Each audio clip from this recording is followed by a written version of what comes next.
Hi, Nate Martinez, coming back to you this week with another helping of loan fraud. So, last week's video, we talked about loan fraud, seller impersonation. I just want to come back and touch on it again. We had a lot of phone calls on this. If you have questions, feel free to reach out to us. We'll try to help you through the process. So, a couple things. Number one, we've seen a spike in seller impersonation. What that means is people are acting like a seller, calling you guys, us real estate agents in the Valley, to list a property. The properties are usually a vacant property, vacant land, they're free and clear, and somebody's wanting to sell. They go through the whole process asking you to do a CMA so you can tell them what it's worth. They say they want to price it to sell fast, so they usually price it just under market value, and you're off to the races. They say, send me all the documents, I'll sign them. They'll execute the listed agreement and the process starts. Well, that's happened way too many times where the house is sold or the land has been sold and the owner never knew the house was up for sale. This was somebody impersonating the sellers.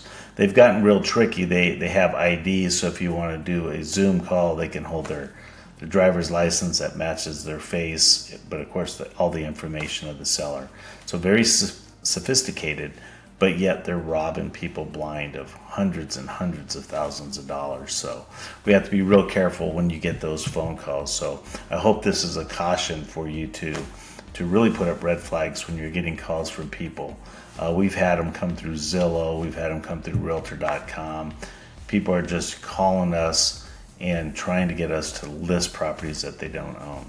So a couple things that you can do for your sellers, and this is, you should do your own video going out to your clients and make that a public service and help them help the system not get defrauded. So number one, we have a link that you can see on the screen now that takes you to Maricopa County's recorders where the homeowner can put information about them and how to contact them if somebody is looking at selling a piece of their property.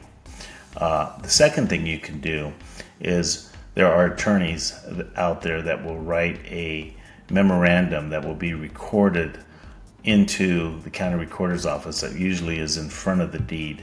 So that way when a title company is pulling the deed to do their due diligence, they see this other notification. And in that notification are instructions that if this house, it states that this property or house is not for sale by this date. And before doing anything, they need to follow the instructions in contacting the real owner.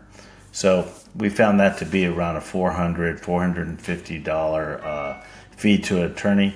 But bottom line, this is the best way to protect your clients. So if you have any questions, please reach out to me, Nate Martinez, 602-942-7000, or my cell phone at 602-430-5226.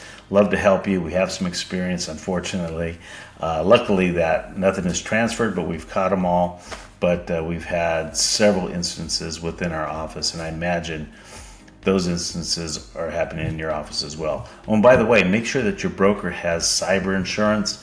Cyber insurance does one thing, does several things actually, but it does cover your defense in case you get involved. Unfortunately, the cyber policies out there don't cover if there was any damages, right? But it does cover your defense cost. Anyway, that's my message for this month. Have a great week and keep selling. Bye.